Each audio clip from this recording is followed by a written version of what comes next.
only thing we can be sure of is if you've already had some food at that restaurant and you liked it, that's a pretty good indicator.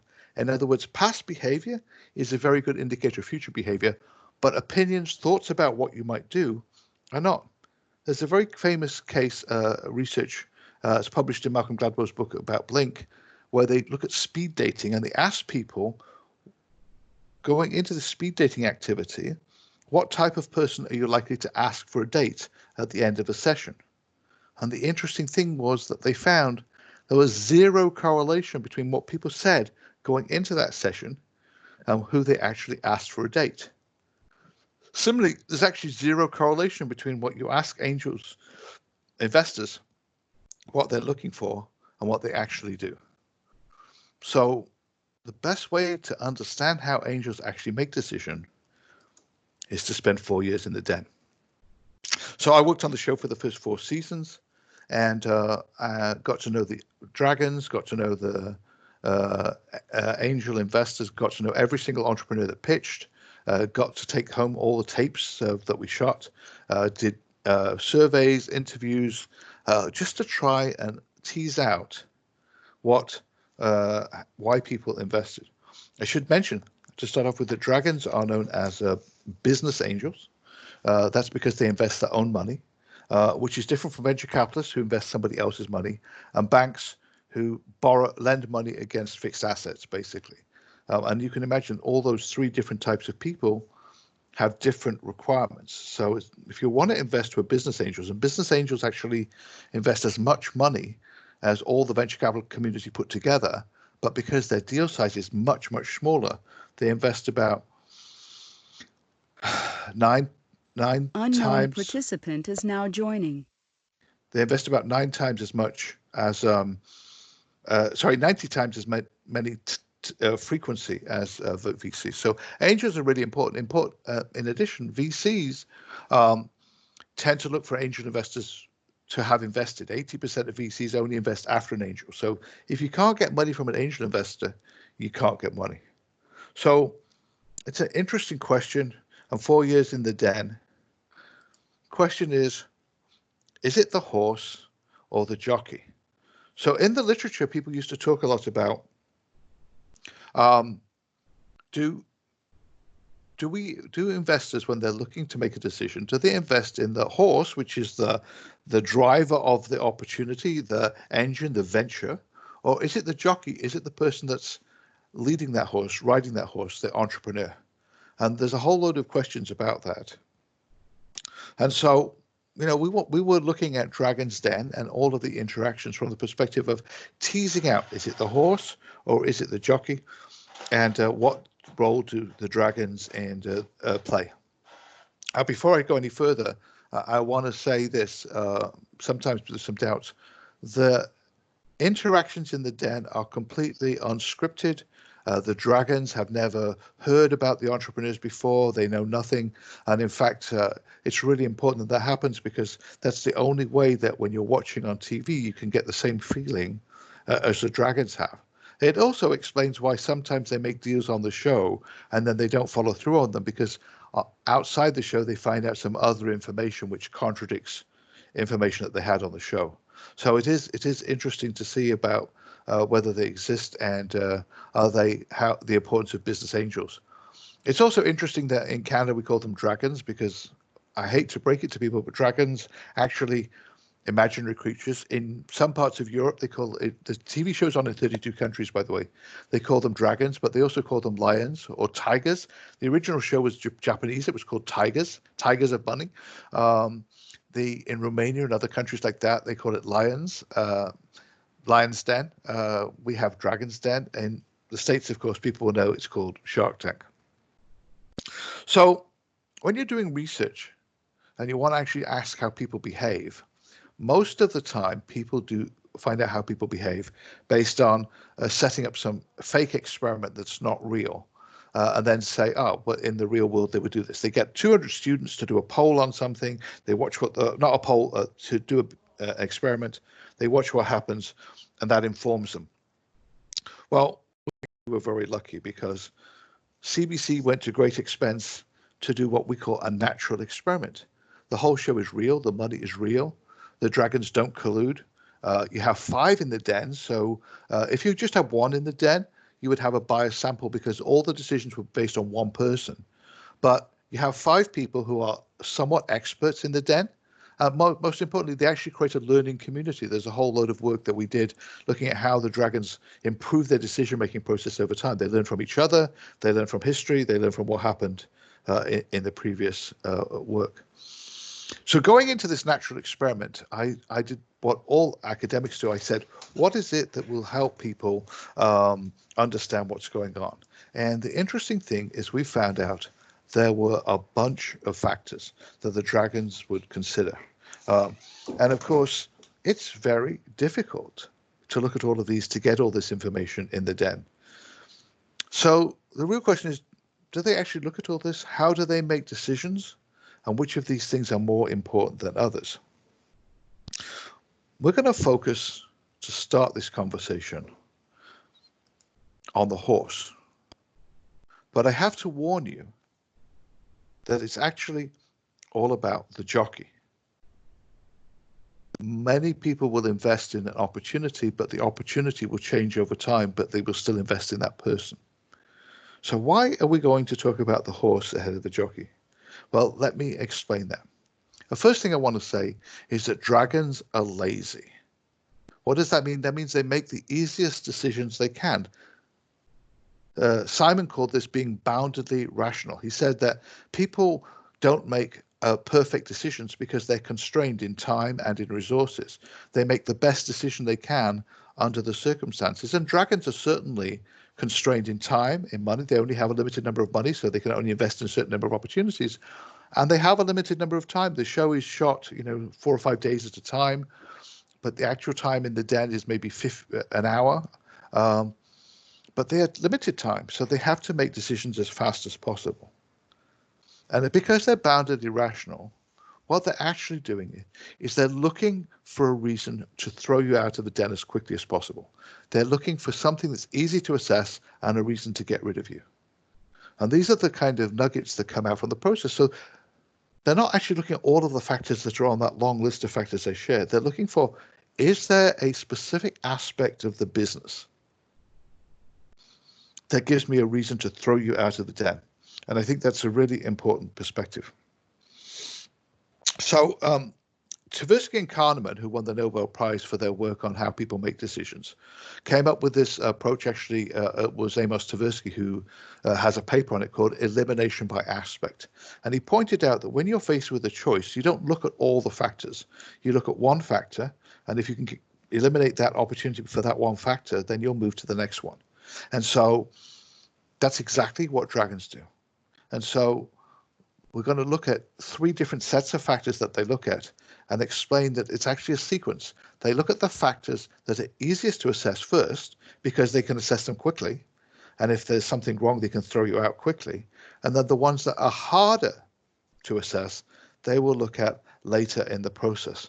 It's important to understand that because it explains the whole context of what actually happens in the den. So the whole science of making decisions quickly is called heuristics. And heuristics are basically shortcuts that people with experience make as they look to make a decision in what is an uncertain situation. So they're looking to throw out. Why do they look at the venture first? Well, dragons tend to look at the venture as a proxy for the quality of the entrepreneur. They make an assumption that the entrepreneur will not, a good entrepreneur will not present a bad opportunity. They might have gaps in the opportunity. There might be something missing, but essentially the quality of the venture is a proxy for the quality of the entrepreneur. And the venture is much easier to assess at the early stage than the entrepreneur. Why? Because it's based on facts, it's based on evidence. Whereas the entrepreneur, you really can only assess the entrepreneur based on either their behaviors in the past, what they've done. It's why you get the question about, tell us something you're proud of, tell us something that you've done that you worked for you, tell us something that you wish you'd done differently. And those are things that are more difficult to tease out. In the venture, we're looking for very simple things to start off with. that are reasons to reject. And by the way, we'll talk a little bit about maybe at the end, the issue of valuation always comes up about how does that affect? Do people get thrown out of the den for poor valuations to start with? Yes, but usually not until later on in the process. And that's partly because the initial valuation can be unrealistic, but during the interaction, you can change it and you can renegotiate it. So valuation is important, but the first thing that the entrepreneur is going to do is going to be talking about what their venture is and what their venture does. Now, those of you who've done design thinking will recognize this circle. The circle is called, well, 3 circles actually. It's from IDEO. It's desirability, viability, and feasibility. And it's at this sweet spot that we really need to come up with opportunities that are worth doing the most valuable design, the most valuable business, and the opportunity. And design thinking inherently relies on evidence. My research relies on evidence. And so the dragon is always asking this question. Is there evidence that the solution that's being offered by the entrepreneur desirable? Is there evidence that somebody wants it, that it meets a need? Or is it just somebody thinks it's a good idea? And that's the first circle, the desirability circle, looking for evidence of that. The second one is related to feasibility. Can you actually make the solution? Are you actually equipped to do it? Is the technology work? Do you have evidence that you can actually do this? And that is the second component. And they do go in that order. You need to show desirability first and then feasibility second. And viability is really about, does it make money? Does it make financial sense? Does the revenue exceed the costs? And they're looking for general numbers around this, general evidence of viability. They're not looking at absolute detailed numbers because, as anybody involved in the investment decision will tell you, the financial projections on a business plan are not worth the paper they're printed on. And both the entrepreneur should know that, and certainly angels do that. In fact, when you ask people about this planning thing, building a business plan, the only logical and sustainable argument in favor of building a business plan, which is, by the way, you throw out the door that it's written, is that it shows thought, insight, and teasing out the problem and a logical train of insights. And that helps you a lot in terms of moving forward. So the plan is a good document to put together as evidence that you know what you're doing, but it's not the thing that you should be working with or following, because the minute that it's done, you're going to go out, you're going to test your product with a customer, and the reaction from that customer is going to change what you do. John Mullins from London Business School always says that no successful product ever survives first contact with customers. So you're looking for evidence of these things, and this is the first thing that the dragons are looking for, the business. Now, these 3 circles that come from the literature from the design world kind of line up with the 8 factors that I found as the factors for venture success. And each of one of these is assessed early on in the process because they're objective, they're diagnostic, and they're easy to determine. And I'm going to explain each of them in turn. So the first one is ease of adoption. In other words, that people can adopt it. People have been involved in the process. People will don't have to change everything they're doing to buy this new product or service. The second is that it's not a research project, but it's either ready to go to market or just in the market or less than 6 months away. If it's further away than that, it doesn't mean that it's not a good idea, but it's not investable by a dragon. It's a research project. The third one is protectability. And this is really interesting because I think sometimes people forget it. At the end of the day, if you have a good idea, you need to make sure that you have a way to stop other people just copying that idea and making it cheaper. If you do that, if someone else can copy your idea and make it cheaper, then the selling price of your product will go, and then they'll drop their price further and yours will drop further, and eventually you'll end up where neither of you are making a profit. So you need to have some level of protectability. In the tech world, we often talk about patents.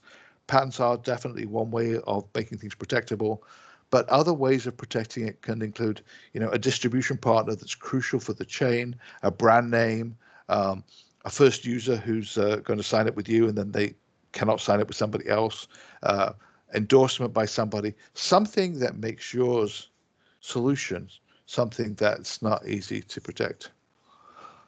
The fourth thing, which directly links back to all the work we've done on design thinking, is customer engagement.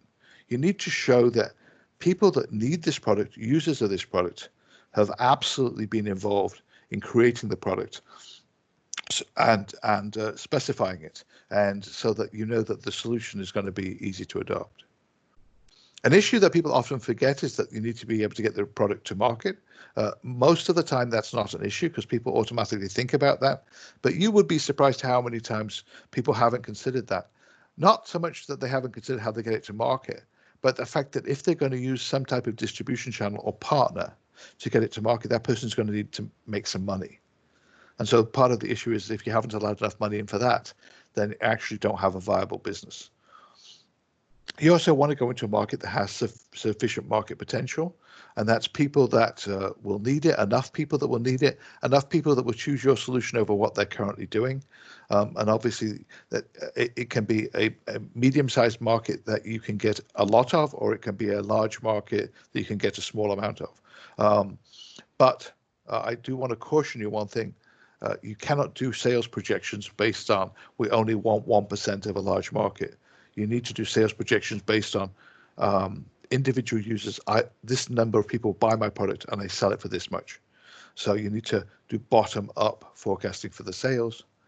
You need to show some evidence that you have the capability and experience and access to resources to actually deliver the solution. Otherwise, people are going to say, it's a great idea, but are you the right person to lead this? And they'll find someone else to lead it. And then finally, the finances seem to make sense. That's the viability challenge. Those are the 8 aspects of what we call critical factors for venture success. They are a subset of 42 factors that have been discussed and talked about widely. They were developed by the Canadian Innovation Centre in a tool that they call the Critical Factor Assessment. And Daniel Kahneman, who is the Nobel laureate, the half of Tversky and Kahneman, in his book Thinking Fast, Thinking Slow, actually talks about this tool as being the single most reliable tool for predicting investment in VCs. So this is a great approach to look at can you do all of these things and checking out all of the aspects of your business. Many times entrepreneurs will look at too many different aspects of their business. And you really need to narrow it down to these 8 and work on them. In fact, we have some tests. They're available on the Canadian Innovation Centre website, which is innovationcentre.ca. And you can look at any idea that you're working on and measure it against these 8 factors. The important issue with these factors that I found in my research and echoed the work that had been done with these tools is that they you have to get a pass on each one. In other words, if one of these things is negative, you have to fix it before you continue. In fact, when we're actually doing reports, we talk about red lights, amber lights, and green lights. And a green light means there's no issue with that factor. An amber light means it's not really an issue, but you need to maybe look at it or strengthen it. A red light means that there's a block there, and essentially you'll get thrown out of the den for that. But in practice, if you do it before you go in the den, you need to eliminate that factor before you go on to other things. This is a great insight for entrepreneurs because knowing what you need to fix to move to the next stage of the process is really important. And often you'll be given advice, well-intentioned, that will focus you on the wrong thing, or you'll just see so many things that you think you might need to do that you don't actually focus on the one that's important. So 8 basic factors for venture success. You can find out more about them on the Innovation Centre website. And at the end of the webinar today, I will be giving you some links to some online courses that we developed that teach you this and all of the other aspects of what it takes to be a successful entrepreneur that was funded by FedDev, and we're going to be making more widely available in the future. So these, what each of these means and how to improve them, we will actually make available as a free-to-access resource if you're interested in moving forward. So I've talked a lot about the venture. I've talked a lot about the horse, the idea that this is the process that you go through. Now let me explain the whole process, the stages in the process, and why it's so interesting to understand them. So the analogy I have is a baseball diamond. I should point out that when I first did my being from England, as you've probably guessed by my accent, the first time I showed this to my supervisor, I actually had them running the bases the wrong way. So that's kind of a funny story. But let me talk about the stages in the process and explain why the analogy with a baseball diamond is so interesting. So first of all, to get on to get up to bat, someone needs to put you there. You need a referral to get into an angel. You need to go through the audition process at Dragon's Den. There is a selection process before you even get to bat. And then you go through various stages. You go through the selection stage, and the selection stage is there a critical flaw? Is there something that's going to get you thrown out, first of all? You strike out, you run out, whatever. Is there something that will ask you to leave? The next phase, getting from first base to second, is quite different, and I'll come back to why that's really important. But it's an assessment of the first stage. It's assessment of the components of the venture to see whether they make sense overall, and we'll talk a little bit more about that in a couple of slides' time.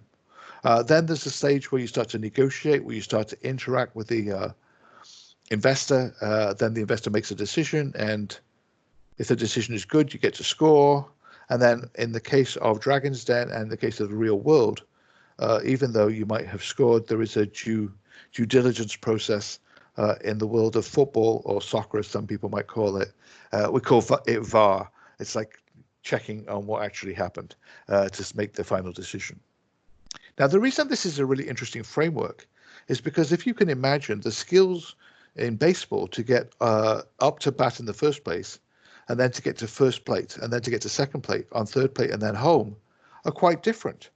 Somebody might be very good at striking a home run or hitting a home run. So that's a skill that is only really good when you're at home base. If you're at first base and you're really good at getting home runs, it doesn't help. So the skills that you need in the den to get from each base, first base to the second base to the third base, are quite different.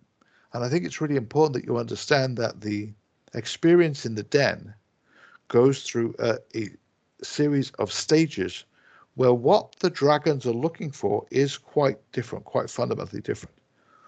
We've talked a lot about the first stage, about the factors of the business, and we'll talk about how they're used, and we'll talk about the subsequent stages in a second.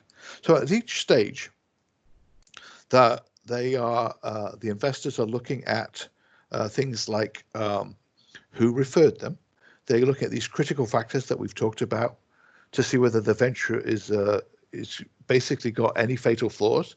Again, they're looking for reasons to reject you. So they're really looking for something that's a problem, not for something that's good. Then they're going to look at the expected return and the risk. So they're looking at the factors about the venture, but that's still about that. Then they're looking at the factors around the entrepreneur. Can the entrepreneur deliver on the solution? So you might have a great business idea, but unless you persuade the dragon that you're the person to deliver that solution, you won't be successful. And then finally, in the final phase, it's all about fit. And I think it's really important to emphasize that just because you have a good opportunity, it doesn't mean that a specific dragon is the right person to invest in that opportunity. And we'll talk a little bit about more of that in a second. So let's talk about these different factors. And I'm not going to go into I'm not going to go into this in detail, but these factors here are the 8 factors that we previously talked about, the critical factors. And the factors in green are ones that improve the return to the investor. And the ones in red are the ones that reduce the risk. And so when we're looking at an investment, we're always looking at those two things, the return and the risk. And people talk about the trade-off between risk and return. And I think it's really important to understand that there's different aspects of trading off risk and return. So the return comes from putting in some money, the current valuation, and then an exit. The risk is aspects of the venture that are risky, aspects of the entrepreneur's ability to deliver on the solution that are risky, and aspects of the relationship. Will the entrepreneur act in the best interest of the investor? Again, we'll talk about that in a second, but the relationship risk is the component of risk. So one of the interesting questions is at this stage, and this is my second base question, is How do dragons trade off risk and return? And this is a really important insight that came out from the research, because those of you familiar with financial markets and financial analysis would suggest that there's a standard trade-off between risk and return. But in fact, we found that not to be the case. What we found was that dragons were happy with a certain level of risk, but if you went above that risk, whatever the return, they were not going to invest. On the other hand, we found that they wanted a certain level of return, and even though there was no risk, if you didn't hit that threshold for the level of return, they wouldn't invest. So while there is some trade-off between risk and return, it's important that you achieve the right threshold level, and you cannot compensate for one by the other. So if the dragon perceives an investment is too risky, you need to reduce the risk, not increase the return. So you can't, for example, if they say, oh, it's too risky, you can't say, well, you can have 40% of the company then, because that doesn't reduce the risk. Because if the company fails, which is the scenario that dragons are always thinking about, 40% of nothing is still nothing. So you have to find a way to reduce the risk. Similarly, if your return is not good, you can't reduce the risk. You need to find a way to give them the return they want. So this is really interesting because it flies in the face of what we typically know about investment. It also structures how you negotiate with them and how they make decisions. So we talked a lot about the venture. We talked a lot about the horse.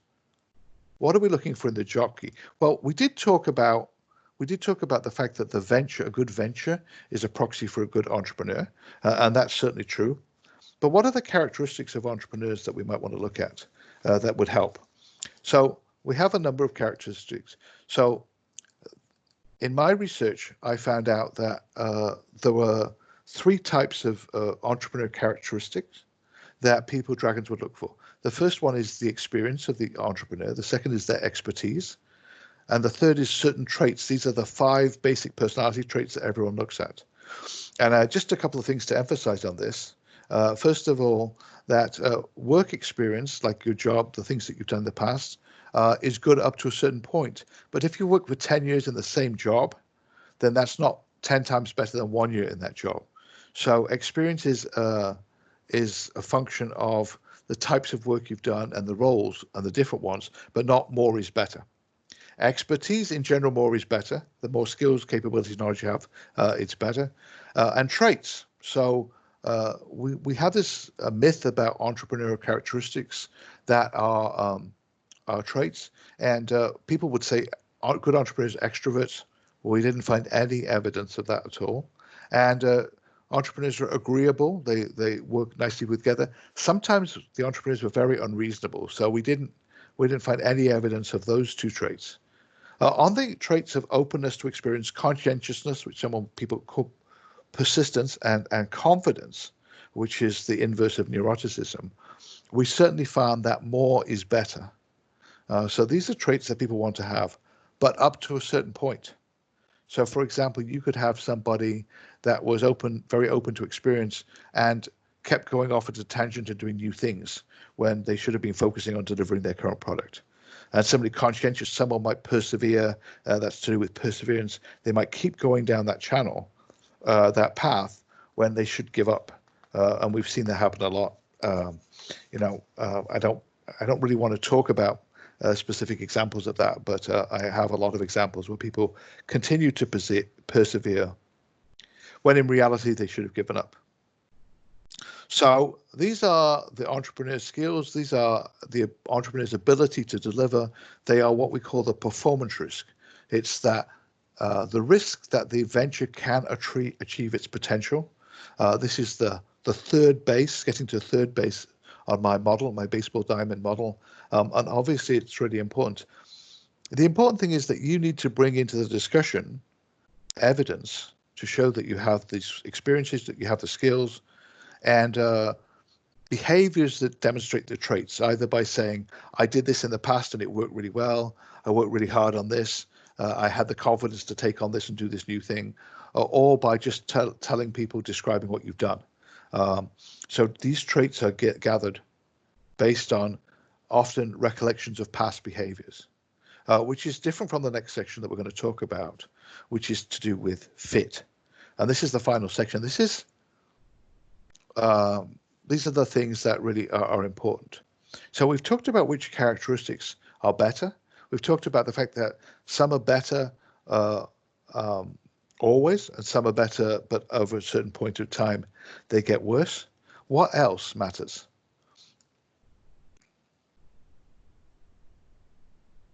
So the final stage is fit. If you think about it, when you take on an investment from an angel, the standard angel investment lasts 5 to 7 years. That means you're kind of getting married for 5 to 7 years. It's important that you understand the implications of that, and that you're going to, like the person and work with the person. How do we define that in terms of Dragon's Den? And how do you, in 45 minutes, make a decision about that? Well, some of the things about the person will just come and emerge, and they will be personal preferences. So we definitely saw in the Den that certain dragons would like certain types of entrepreneurs. That was good for their fit. They could identify with them, the same background. In England, we always used to say they supported the same football team, because, of course, that's the most important characteristic. Sometimes the fit things are logical, sometimes they're illogical, but there's definitely a component of fit. But what were the consistent things that happened in the Den that helped the dragons make a decision about fit? Fit in our conversation means that the business angel or the dragon and the entrepreneur can work together in the long term. And in this case, fit means that the BA and entrepreneur can build trust between them, that they're not always trying to second guess each other, that the angel believes that the entrepreneur will act in their best interests, and that the entrepreneur believes the same thing. Entrepreneurs, when you put money into the company, they could run off and spend it on, a new Tesla. Probably what I would do, but no, maybe that's a joke, by the way. But they could spend the money inappropriately. So the BA is going to be concerned about that. The entrepreneur might be concerned that the BA will sell out their shares or bring in another investor or even replace them. By the way, replacing the entrepreneur is not something that's very common for business angels, because business angels come into these things as a partnership, which explains the focus on relationship risk. But it is very common for venture capitalists to realize that the initial founding entrepreneur is no longer the right person to run the business. And it's happened so many times, notable cases being, of course, Steve Jobs being fired from Apple.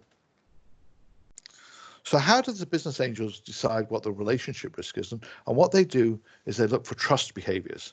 And they're looking for things that build trust. They're looking for things that damage trust or destroy trust. And the nature of these various behaviors will actually allow you to invest. So if you destroy trust, that means you deliberately show evidence of that you're untrustworthy. You will not get investment, because the dragons can't check on you all the time. And if in the Den you're not trustworthy, they're not going to trust you later. And we actually had lots of great examples where people would say one thing at one part of the discussion, later contradict themselves, and immediately get thrown out of the Den. But sometimes you can damage trust. For example, let's say you say, I don't really know the financials of my company. Then you can fix that. You can repair that, because the investor can say, I'll put in a financial person. So you can fix damage trust. And obviously, some behaviors build trust.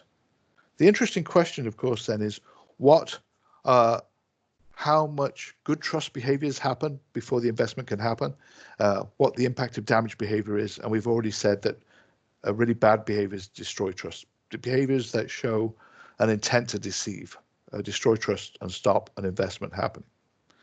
So it's one of the lessons of the Den. Don't destroy trust by violating it. We talk about different types of trust behavior. Again, in the programs and courses we do, we can explain more, but basically there are 4 types. Trusting behavior shows that you're willing to rely on somebody else, you're willing to be vulnerable, you're willing to assume that they are trustworthy by you being trusting. And trustworthy means that when people trust you, it's the opposite, it's the yin and yang. When people trust you, that you behave in a manner that was worth being trusted. And that's the yin and yang of trust. You need to show evidence of both of those.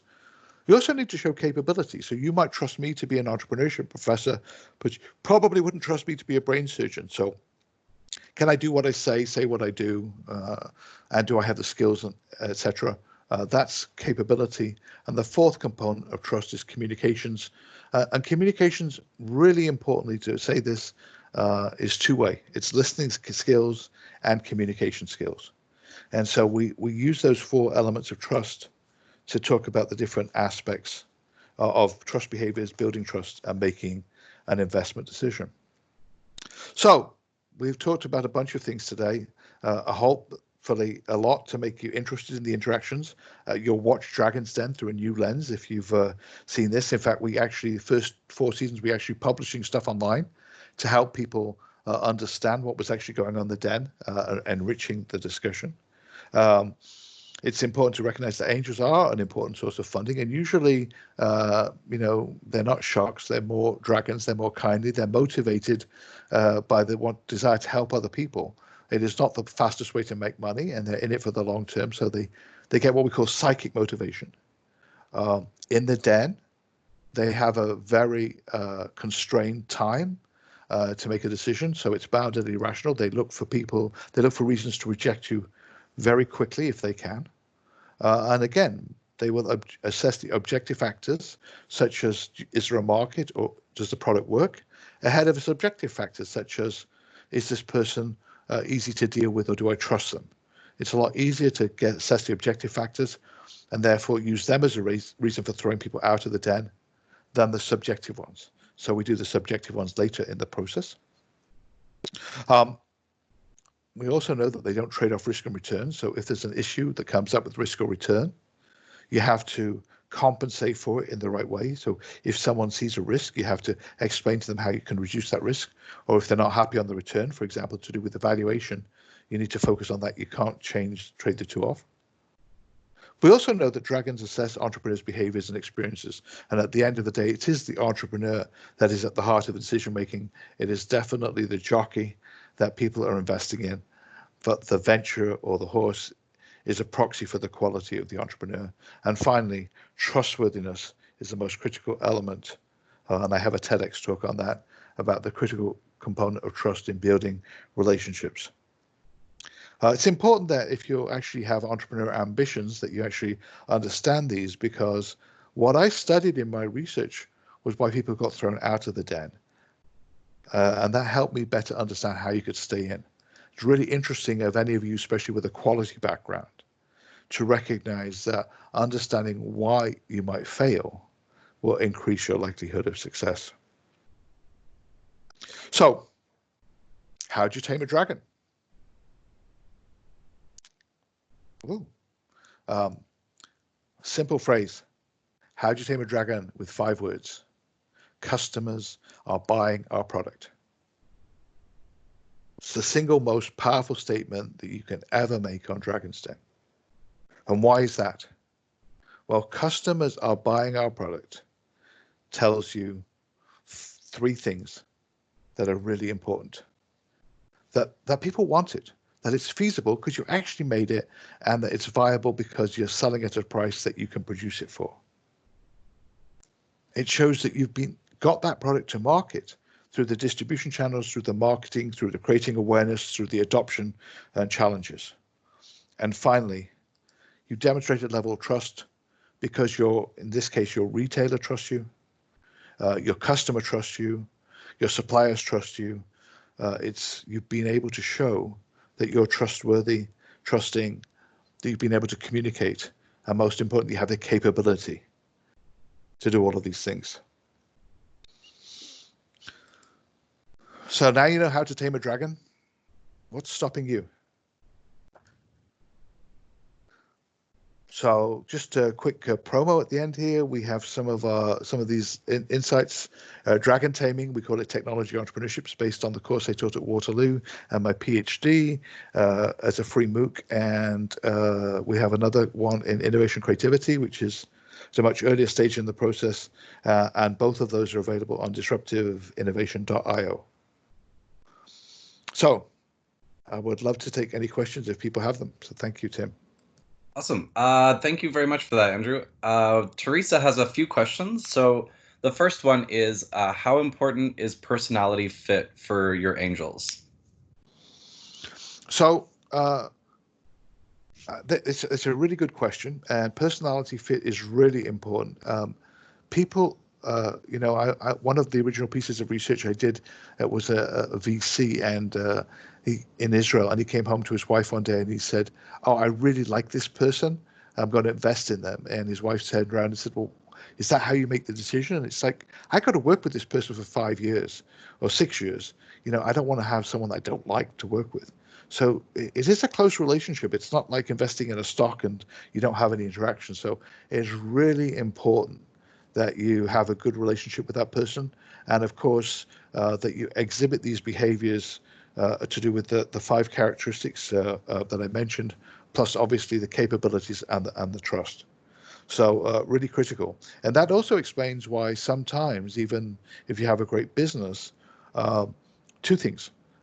Some dragons will love you and some will hate you, because sometimes what fits with one doesn't fit with another. And it's really important to say that.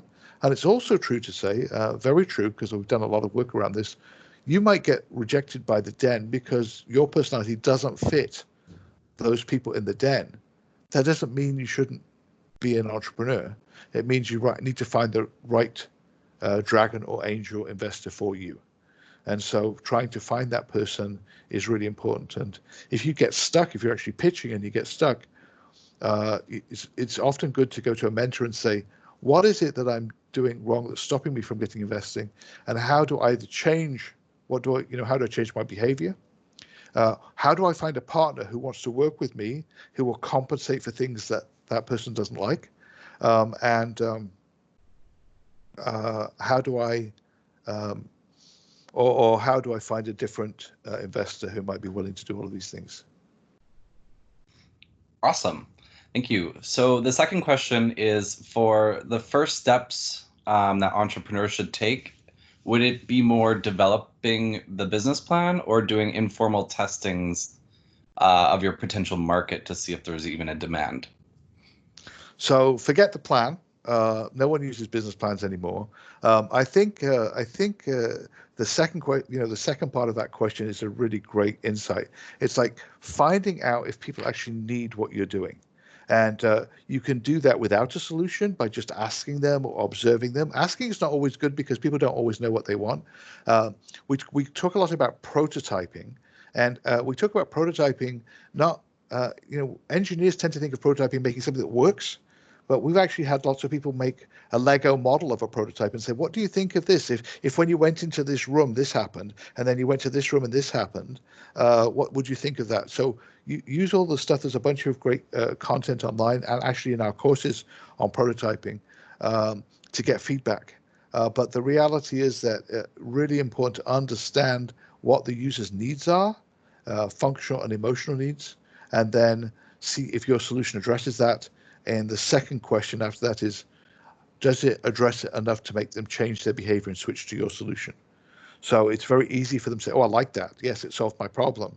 But then the question would be, what would stop you from using it if it was available? And so focus on the needs and focus on what would stop them from adopting your solution. Awesome. The last question from Teresa is, do you mentor any tech startups right now? Because they should love you as a mentor.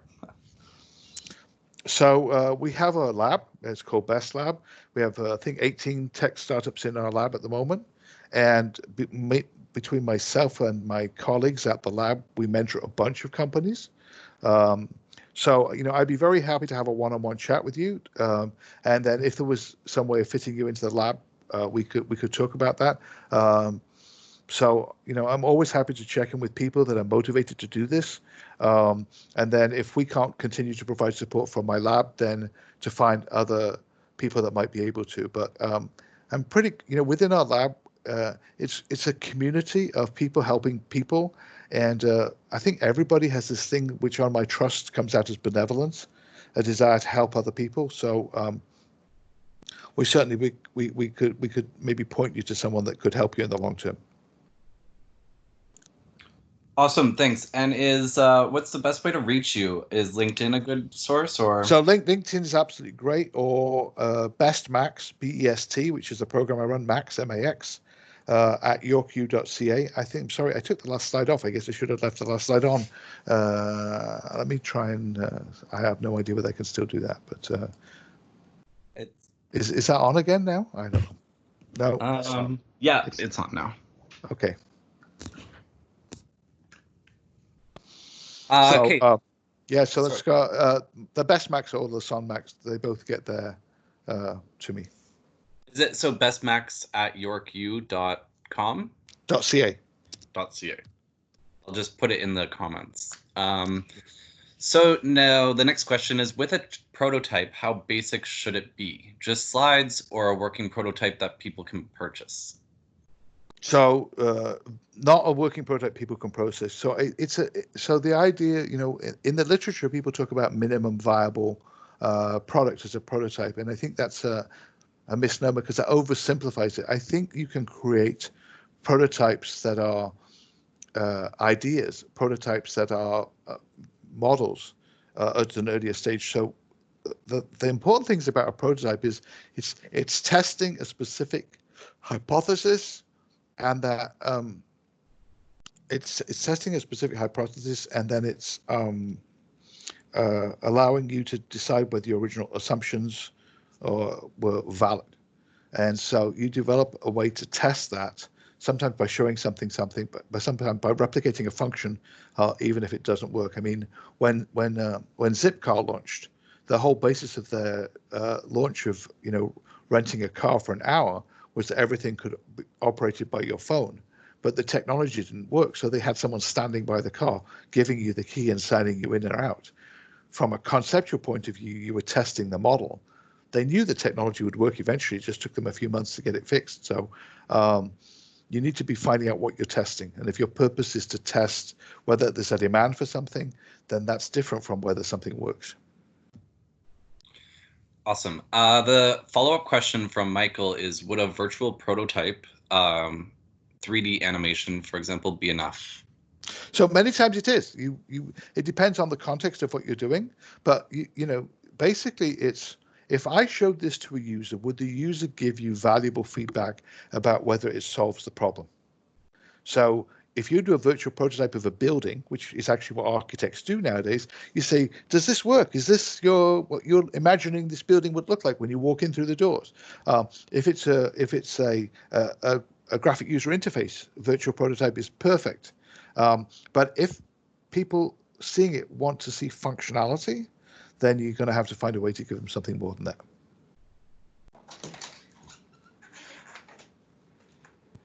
Oh, great. Thank you. There aren't any more questions at the moment. Does anybody want to type any last minute questions in before we end our session?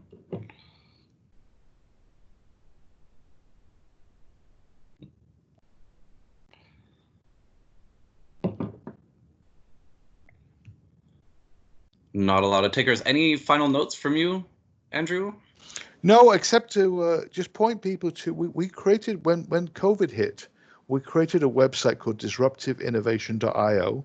You can see the links on the screen. On there, there are some free courses that people can take and some other resources. There's also the critical factor assessment through the innovationcenter.ca. But the disruptiveinnovation.io site has a webinar, free webinar every week from a world innovation expert. And people get the chance to listen to these experts and ask them questions. And obviously we record them and post them afterwards.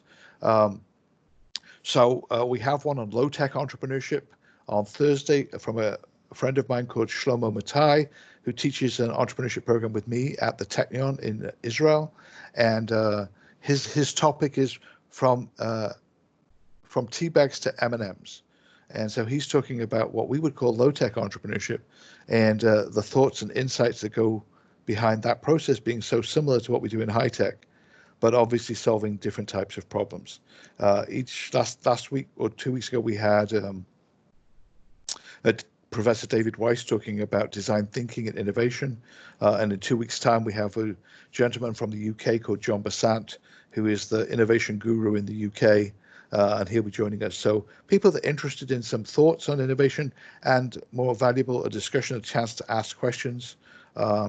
It's every second Thursday, and people are very welcome to join. Great. There is another question in here. Many startups don't have employees, but it's critical to have employees in order to get many grants. Any suggestions on how to get funding for a startup with no financials and no employees other than bootstrapping? Well, so first of all, so it's a really good question, and that's, it depends on the circumstances. But I think first of all, I think the question about grants is a second one. Let me go back to the bootstrapping. Bootstrapping is an important element of every entrepreneurial venture, and telling a story and getting people to find some merit in that story is really part of the job of entrepreneur. I always say entrepreneurs are really storytellers.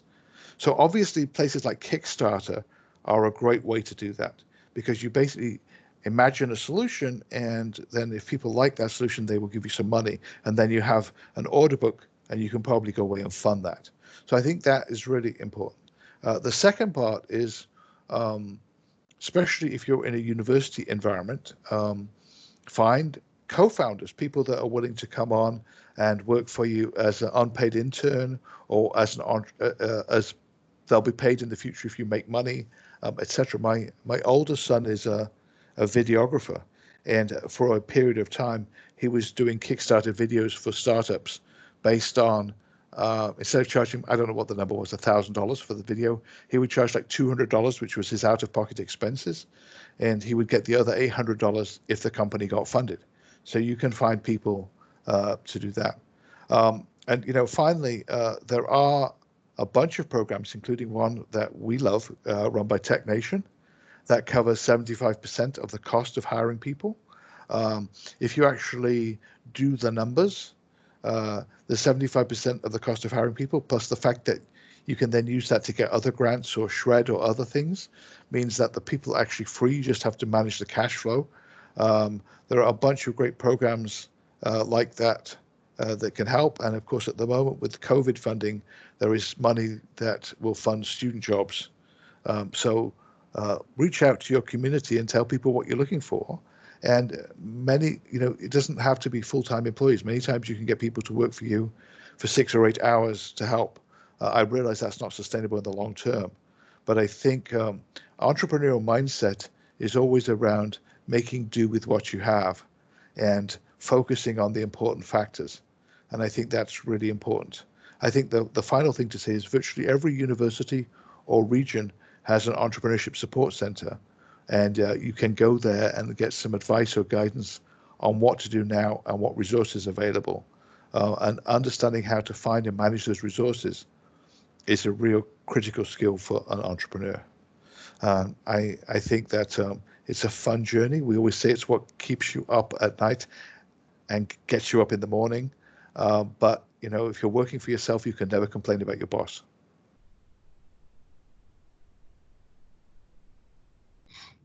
Awesome. Thank you so much. Well, it doesn't look like there's any more questions out there, and we have 2 minutes to spare. So if you want to say anything else, I wanted to plug next week's session.